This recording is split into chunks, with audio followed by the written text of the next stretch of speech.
started with 32. Different countries, different wrestling styles, all with one goal. To be the winner of the very first WWE Cruiserweight Classic. Well, today was it. We had the Final Four, the semifinals, and the finals to determine who that person would be. We've got Gran Metalik versus Zack Sabre Jr. We got Kota Ibushi versus TJ Perkins. 4 guys that have fought tooth and nail through this tournament, have had epic matches every single time, and I can only think of maybe a couple guys that might be just as deserving as these 4 here. But these are the ones that we get. Yeah. So, let's just get it started. We started off with Gran Metalik versus Zack Sabre Jr. Probably the most opposite we could get out of these 4. Yeah. Just because Zack doesn't do a whole lot of high-flying stuff, and Gran Metalik isn't necessarily a technical wrestler. Both of them obviously very opposite, so each of them kind of had to work against a different type of style. Not to say that they didn't know what to expect, yeah, but the intensity of the tournament, the live atmosphere, it was cranked up to 900. Yeah, Gran Metalik out of 10, because he started. Gran Metalik started right off fever pitch, like knocking Zack Sabre Jr. out of the ring with a drop kick, and then the somersault plancha over the top rope, and then somersault senton back into the ring. Directly on the ribs. He stuck that landing so hard. And Zack was feeling it from that point on through the rest of the match. But then, you know, Zack starts getting very meticulous. He keeps going for his octopus stretches and, you know, the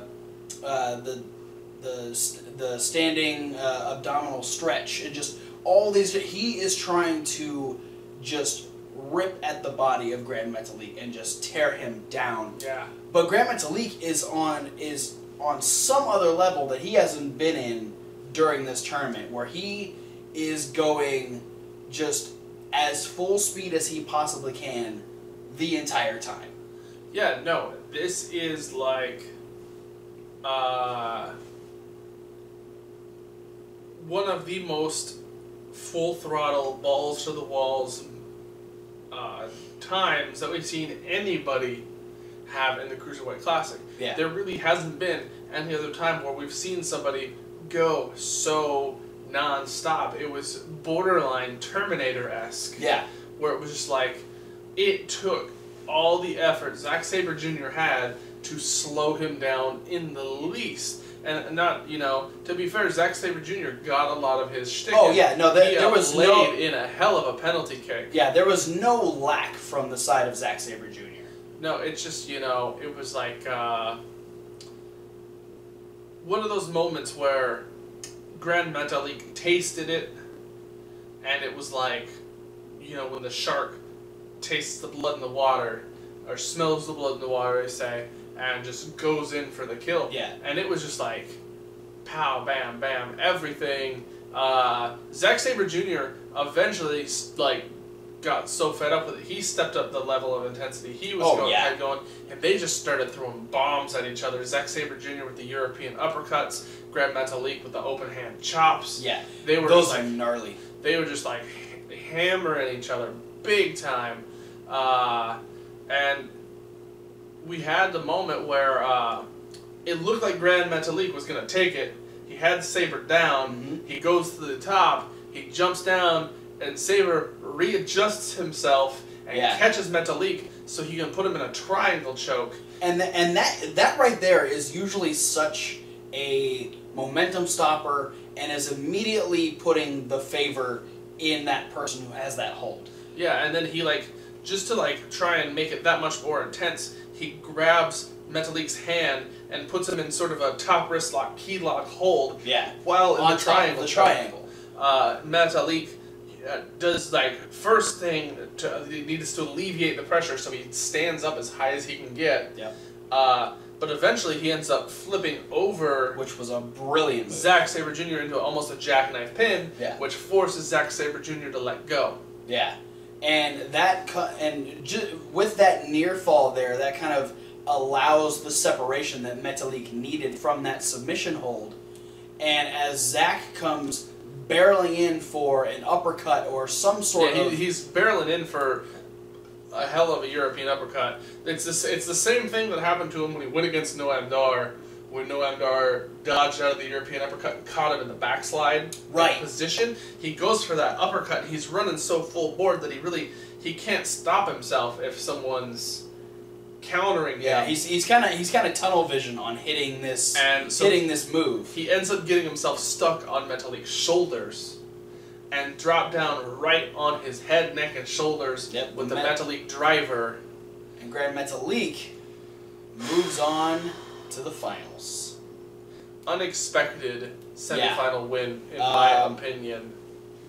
Because I feel like anyone who was analyzed this tournament would have decided that the finals would have come down to Zack Sabre Jr. versus Kota Ibushi. Absolutely, and that has been the guaranteed match since the names were announced for the tournament. It didn't even matter what the brackets were. People immediately thought that it was going to be Zack Sabre Jr. versus Kota Ibushi. Yeah, and it was almost certainly cinched in once we found out that Zack Sabre Jr. was on the A side of the brackets and Kota was on the B side of the brackets. As soon as, opposite sides, so there's no way they could cancel each other out before the finals. We knew it was possible.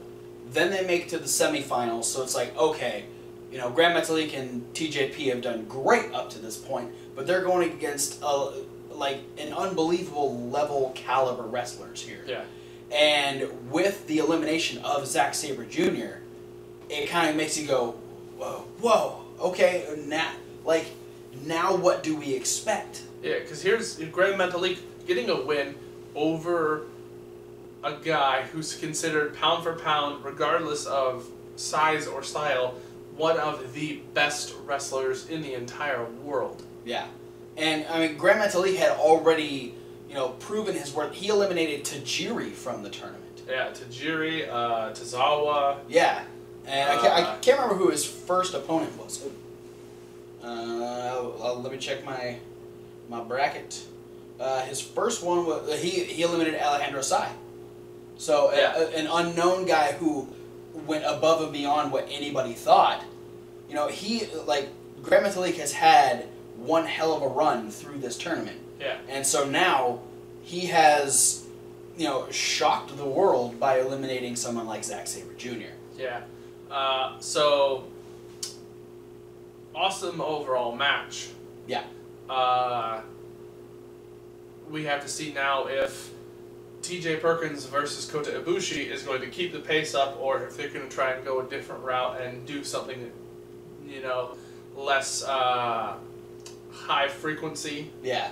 Which initially they did. Yeah, it ended up being, in my opinion, not so much high frequency as far as how much they were doing versus high impact. Yes. On everything they were doing was more intense in the landings and in the strikes and everything else versus, the fact that when we started that match off with Metalik and Sabre, it was pow, pow, pow, pow, pow. This was just pow, pow, but every one of those was so. Yeah, it was. It almost felt like 75% of everything that landed in that match could have been the kill shot. Yeah, and not the guy from Lucha Underground. There was so many times where, especially with the fact that we saw Gran Metalik advance, there were so many times where we're like, okay, TJP has a very good chance in this match. Yeah. But he's going against a guy like Kota Ibushi. So, who's so many people is the favorite to win the whole thing was Kota Ibushi. Even JBL said on SmackDown the Tuesday night that his pick to win the tournament from the beginning has been Kota Ibushi. Yeah. Well, and Kota Ibushi was the first of all these guys to show up on WWE television. Yeah. When he showed up at NXT TakeOver Dallas. So, you got to think that the company already has stock in this guy. on top of all of the accolades he has from wrestling over in Japan, he obviously a favorite, but TJP had so many answers for everything he did. Yeah, I mean, it was one of those things where they talk about how TJ Perkins is so seasoned for how young he is. Yeah, he's an 18-year veteran at 30. Yeah. That's ridiculous. So it's one of those things where it's just like, you know, he's obviously studied up on Kota Ibushi. Yeah. You know, and it worked out in his favor because a lot of what Kota's done, and not to say that Kota isn't innovative, but Kota has been repeating a lot of himself in the tournament. Yeah. So obviously he makes himself a little more easy to scout if you keep using the same moves over and over again. Yeah. But we end up just having such a hard-hitting match.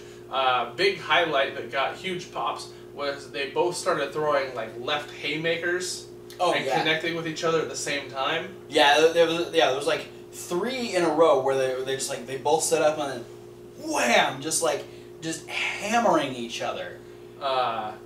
And then like we hit the moment that we thought the match was over because we had so many times where TJ Perkins was trying to lock in the knee bar that he's won his matches with thus far.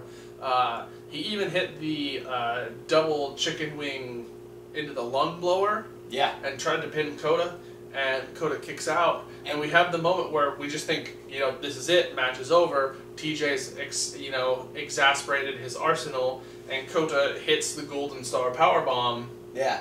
But which has won him all his matches so far in the tournament. The difference, though, is that he didn't have his feet over the arms like he usually does. Yeah, he didn't have the strength because, you know, his knee has been damaged from the knee bar. Yeah. So even if he had the leg over, you know, it's still one side weaker than the other. Exactly.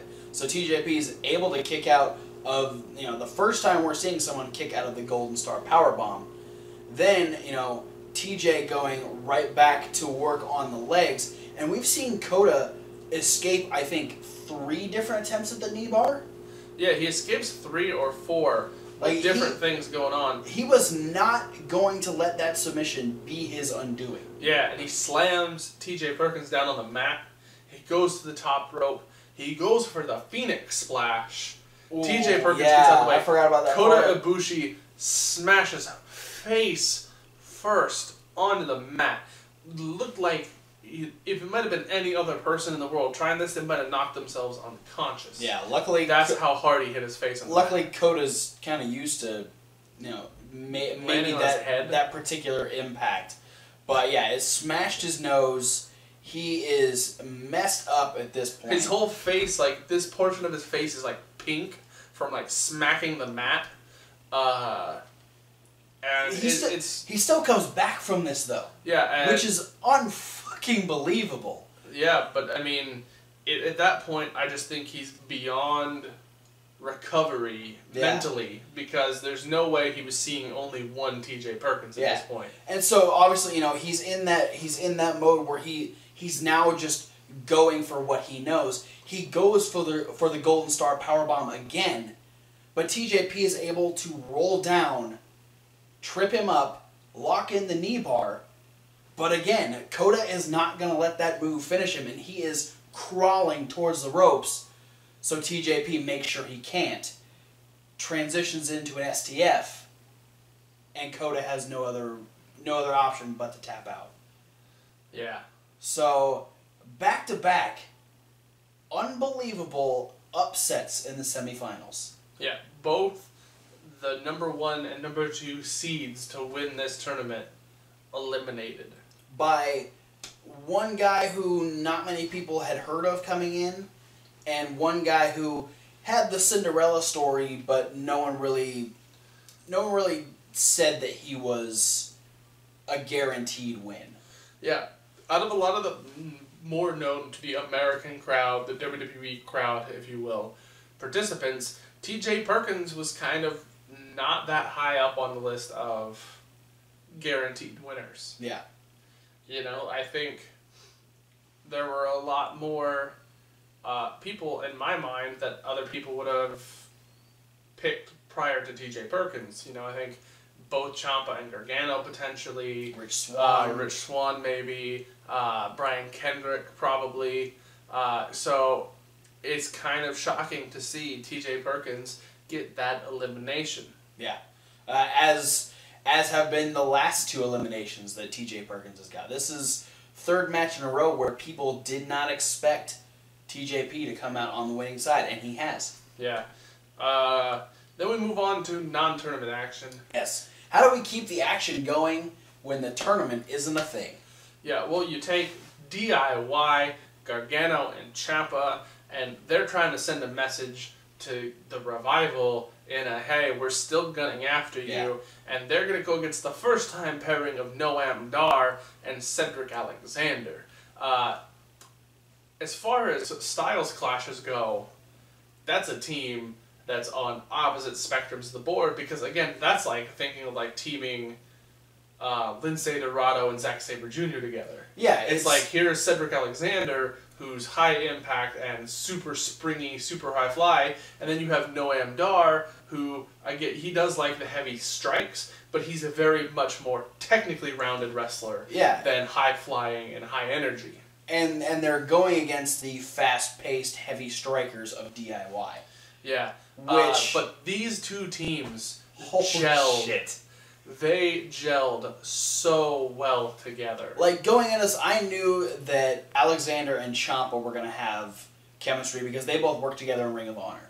Yeah, I was excited to see Cedric and Gargano. Yeah.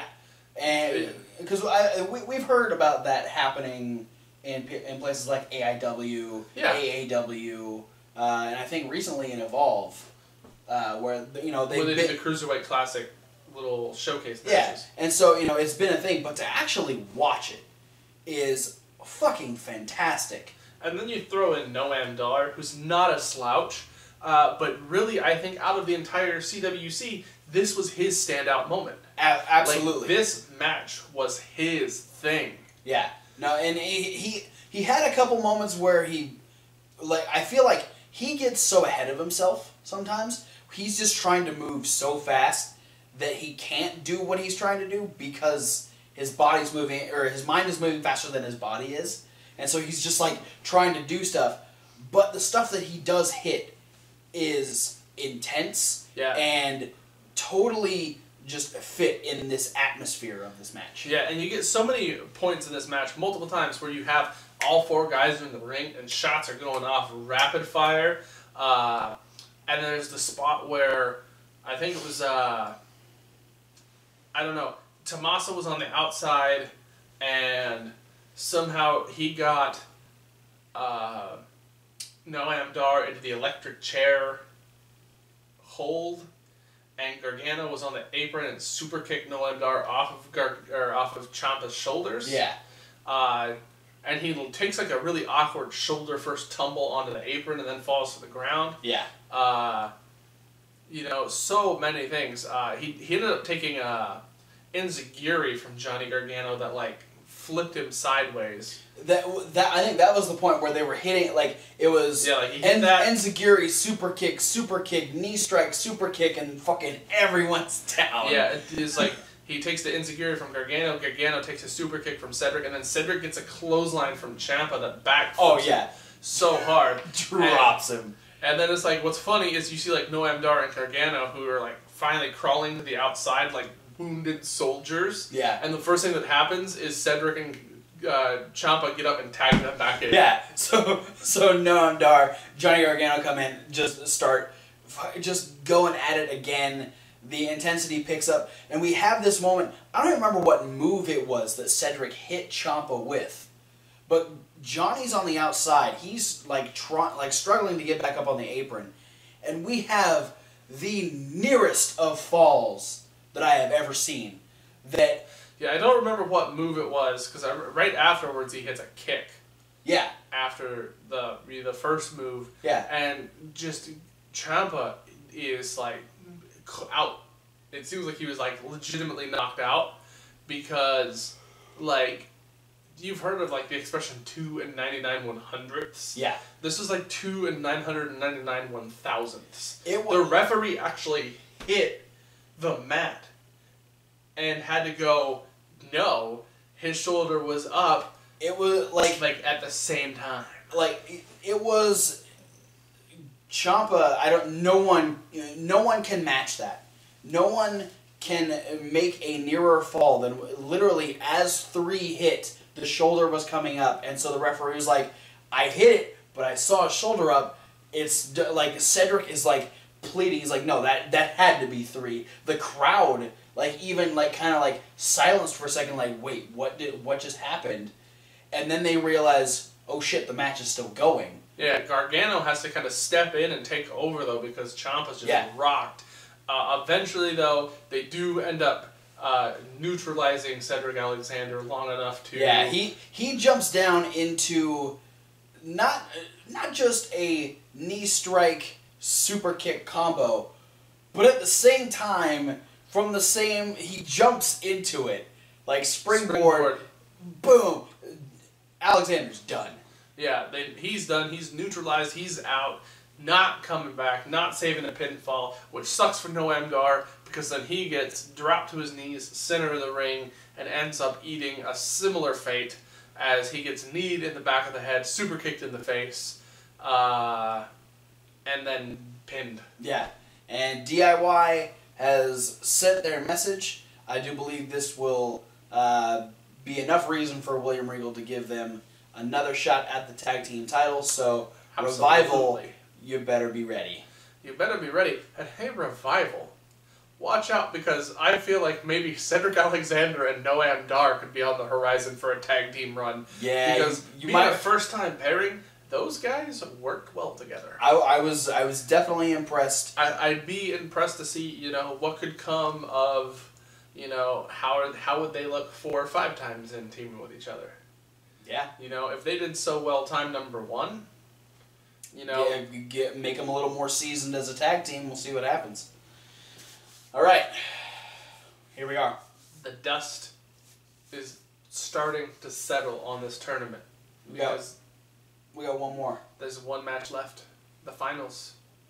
TJ Perkins versus Gran Metalik in one of the most important matches that we've seen on the WWE Network, just with how groundbreaking this tournament is as far as WWE television is considered. Yeah, and one of the things we haven't mentioned yet is that trophy.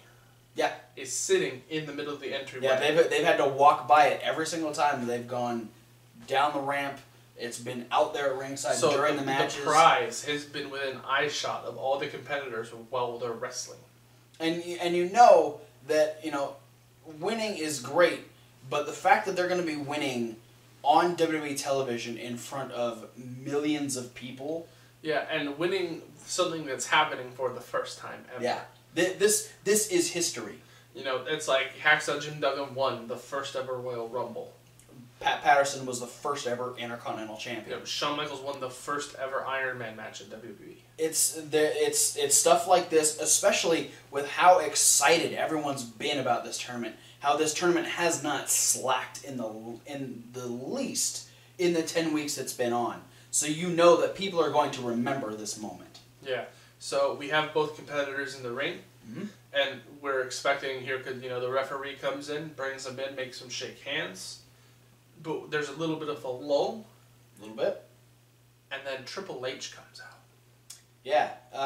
And it's like, okay, here we go. Here's Triple H. He's going to come out and do one of his speeches. Yeah. He created this tournament, so, he would have to say something. Yeah, and, I'm never going to be one to say, oh, boo, here comes the Triple H speech. Yeah. Because the dude Yeah, I'm not going to say, get Triple H off of my TV. The dude is one of the kings of promos. If anybody who's alive to this day is a better promo man than Triple H, you could probably count him on one hand. Yeah. He comes in, and he talks about what the tournament has meant, how there was 32 guys representing, 16, 17 different countries, and how, they had to scour the entire globe. It took a year to put this tournament together. How much they wanted the talent to be eclectic, how much they wanted people that nobody had ever even heard of to be in this tournament. and you know what it means coming down to the finals. How all of these guys, you know, we said Gran Metalik beat Alejandro Sai, Tajiri, and Akira Tozawa, and then Zack Sabre Jr. To make it here, and TJ Perkins, he beat. Let me double check. I don't even remember who he beat in the first round. I'm going to tell you. So we had TJ Perkins defeat. He had Damac. Yeah, Damac, and then Johnny Gargano, Rich Swann, and then Kota Ibushi. You know, right then and there, he's, you know, just both these guys have beaten, you know, besides Alejandro and the Mac, who were dark horses in this tournament, guys we hadn't heard of. They're first round guys. Yeah. So. But, you know, beating Gargano, beating Tajiri, beating Tozawa, beating Rich Swann, beating Zack Sabre Jr., beating Kota Ibushi, all of these guys I feel like are people we might have thought winners ahead of Gran Metalik or TJ Perkins. Yeah. And I love one thing that Triple H said that I loved. It added so much intensity to the match. Is like, you know, we're down to 2, but we're not looking for 2. We're looking for 1. Like, both you guys are great, but one of you is better. Yeah, and it's like, here's the deal. Cruiserweight division starts this Monday on Raw. We need who's going to captain the ship that will be the Cruiserweight division. You know, who's going to be the top guy. Yeah. Not only who's going to be the top guy as the Cruiserweight Classic champion. Yeah. But who's going to be the Cruiserweight champion. Yeah, he reaches out of the ring. There's somebody holding a bag. He pulls out a brand new Cruiserweight Championship belt. It's got the purple and chrome colors that have been the Cruiserweight Classic. Brand new, beautiful championship. He's just added another level. And you see it in the eyes of Gran Metalik, and in the body language, and in the face of TJ Perkins. Like, TJ Perkins specifically, like, just lights up because he realizes what this moment means. Yeah, both these guys have realized that the stakes have just skyrocketed. Yeah. And they wrestle like the stakes have just skyrocketed. They took the best parts of both of their semifinals matches and matched that intensity through the entirety of this final match. Yeah, I just want to say one thing right off the bat. I never want to get chopped by Gran Metalik. No. Because by the end of the match, you have just a speckled cheetah print of burst capillaries all over TJ Perkins' chest. It's nasty. Also, he did that top rope hurdle Kinrana. That is a beautiful... You just came up with that, didn't you? I did. That is fantastic. A top rope hurdle Kinrana to the outside. Which TJ Perkins didn't even know was happening. Yeah, And then going for his somersault senton that Perkins was just... He couldn't even try to catch. So, props to Gran Metalik for just taking that bump and sticking fucking with it. Yeah, and TJ Perkins going to what he knows works, and that's working the leg, working the knee, trying to cinch that knee bar in. He had a big drop kick to the knee of Gran Metalik. Yeah, well, he was on the apron. Yeah. He had one in the ring too. Yeah. I forgot about the one on the... Yeah, no. He knew that was a focal point. Not only does he know that wins him matches, but that takes away Gran Metalik's offense. Mm-hmm. That knee, if a luchador has a bum knee, they're not going to do half of what they're used to doing. Yeah. Metalik, though, I think has a little bit of a strength advantage in this match anyways. He's a little bit heavier than TJP. So it kind of shows a little bit, but TJ Perkins, you know, again, being such a wily veteran at his young age, again, is one of those moments where it's like, hey, I've seen this before. I know what's happening. He's well versed in lucha libre. He went to Mexico for a long time in his younger ages. You know, he was Suicide, AKA or Manic. Manic in TNA. Yeah, X Division was his thing. I think he was a 2 or 3 time X Division champion. Absolutely. And just so well versed in every style, so he was able to transition from Colt to Gran Metalik without skipping a beat. Yeah, I think he really had an advantage because Gran Metalik had to change drastically drastic styles, where TJP kind of had the same type of competition in both of his final 2 matches. Yeah. Again, we had a moment where it just seems like everything's tucked in the bag. Yeah. Because Gran Metalik hits the Metalik driver, a move that thus far in the tournament has never been kicked out of. And much like the Golden Star Powerbomb, TJ Perkins is able to kick out. This one comes from the fact that Metalik's knee was so bummed that when he hits the driver, he actually rolls away from TJ Perkins because his knee is bugging him. Yeah. He has to crawl back over and get the pin. Yeah, he's not able to keep that tucked pin that he usually has that's just set up from the driver. So he allows that relaxation from TJP and goes in for just a regular vertical pin. Yeah, and then, you know, Metalik is not to be thwarted, so he's deciding that he is going to attempt the Metalik driver from off the second rope. Because we know that if a regular move doesn't work, the super move does. You do the move from the second rope, you got a better chance. I'll let you know, like John Cena doing the AA from up there. Yeah, and Gran Metalik has, again, escaped multiple attempts of the knee bar. Yeah. He has not let that move be his undoing. So, he's got him up. TJP is just pretty much out. He's just kind of lifeless on the shoulders of Gran Metalik until Gran Metalik goes for the move. Yeah, Metalik stands up, and Perkins hits an elbow or two, and then he slides down the front of Metalik. On the way down, he grabs Metalik's leg and rolls through when he hits the ground. Metalik ends up falling all the way off the second rope directly onto his chest. Yeah. Which probably knocks the wind out of him. Which also probably drove the knee into the mat as well. Yeah. And then Perkins is able to cinch the knee bar in. Basically... With the heel hook. Yeah, basically directly in the middle of the ring. He cinches the knee bar in. Metalik is fighting. He does the crossover, the little backwards figure 4 part. And Metalik is still fighting, and he crawling. He tries so hard. And then he hooks around the heel and pulls back. That's the death nail of a move like that. Just the said and done, because that's so easy to hyperextend somebody's knee when you have a heel hook like that locked on. There's so many tendons that are being worked in a knee bar plus a heel hook. Yeah, and Metalik had no other choice than to tap out. So, I'm not going to say that TJ Perkins was my first choice to win. I'm not going to say he was my second choice to win. But he did it. Because this was Zack Sabre Jr. and Johnny Gargano. I can't take anything away from him, though. No. He was consistent through the entire tournament. He killed every single match he was in. Except for when he dabs. Well, you know. Don't do it.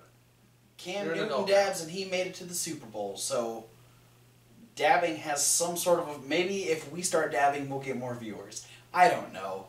Wanna try it? Maybe. We'll think about it. But right now, count of 3. We going to go same direction or we going to go opposite direction? What are we going to do? I feel like we'd have to go opposite directions. We like, outwards, like head out and not head in? No, we go head in, so our arms go this way because we don't want to smack hands.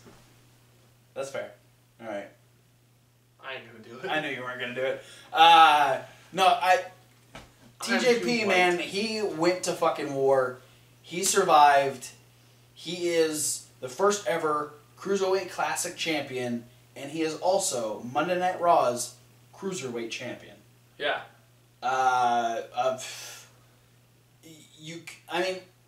The guy has dealt with a lot of shit. He had to spend time in TNA. He worked his way through this tournament. I'm not going to say anything bad about the guy. I'm excited to see what he does on Raw from being a masked gimmick in TNA that started as a video game character. Really? Because that's where Suicide started, was from the TNA video game. I didn't even know that. To becoming the new rechristened WWE Cruiserweight Champion. That's a true from rags to riches story. Yeah. And he was homeless. But TNA is a worse place to be.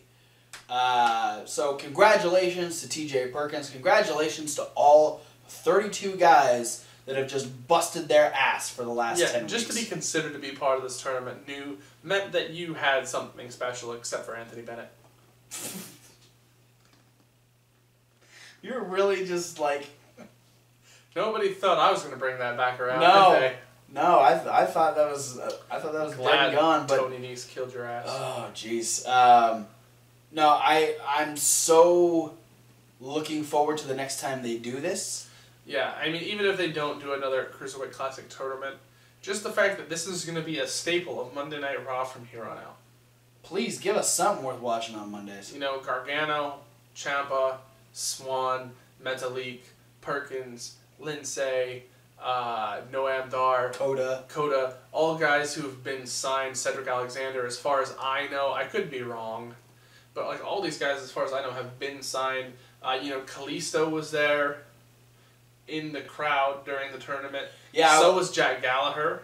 Yeah. Rich Swann was there, but he's already signed. But you know, Jack Gallagher, maybe that's the way Kota Ibushi and Bobby Roode were at TakeOver, and they're both signed now. Very true. Could be a Jack Gallagher thing. He could be getting close to being down for that. contracted. But you know, having these guys, that sounds way more negative than saying contracted.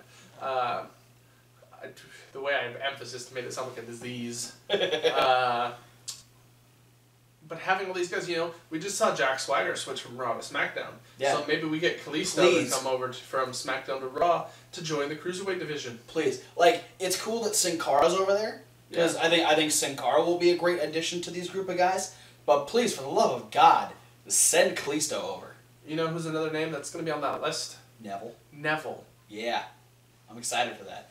But you got to think, are they going to keep the weight class from the tournament? Who knows? Which is 205, because I know that Kalisto will make it, but Neville and Sin Cara won't. Yeah, well, I bet that they'll be able to fudge themselves down a little bit. Oh, yeah. Regardless, this is a good step for Raw. This was an awesome moment for all these guys. A beautiful moment for TJ Perkins. Thank you, Triple H, for making something like this happen. Let's do it again next year. Absolutely. Now, let's go to another Dusty Classic. Yeah. I like tag teams. Let's do that. But that is it for the Cruiserweight Classic as a whole. Thanks for watching. Don't forget to like and comment and subscribe. Click down the links for all of our social medias. Chat with us there because we want to talk with you guys. Get a hold of us on any of those forms of social media. Let us know some of your favorite parts of the Cruiserweight Classic. What do you think about TJP winning the whole thing? Who are you most excited to see show up on Monday Night Raw? Just talk to us anything Cruiserweight Classic. Or were you happy for TJ Perkins, or were you disappointed that he won? Yeah. Also, you won't get any podcasts, so if you want to check out any of our usual reviews, you're going to have to check them out in video form. SoundCloud's being a little bitchy this week. Yeah, so we're gonna let it stew for a bit. We'll start uploading podcasts again next week. Yeah, we got all of our usual videos. Be sure to go back, check out the midweek wrap up where we have the second episode of Lucha Underground. SmackDown rundown. SmackDown's still killing it. Yeah. Sans or post Brandon Split. Yeah, check out our Backlash review. Backlash was fun. We got a lot of good stuff to talk about there. Raw, the only one word you need to pull out of Monday Night Raw was Rusev. Indeed. Funaki? That was Taka. Yeah. Taka was the Indeed. Oh, no. Funaki was the Funaki the Indeed? Yeah. Okay. Because Taka was saying the rest of the promo. Yeah. Okay. But regardless of Kai and Tai, thanks for watching, and we'll see you at whatever video you decide to watch next. Taka Michinoku should have been in the Cruiserweight Classic. Maybe next year. Do it, Triple H. Bring back Taka. Fuck yeah.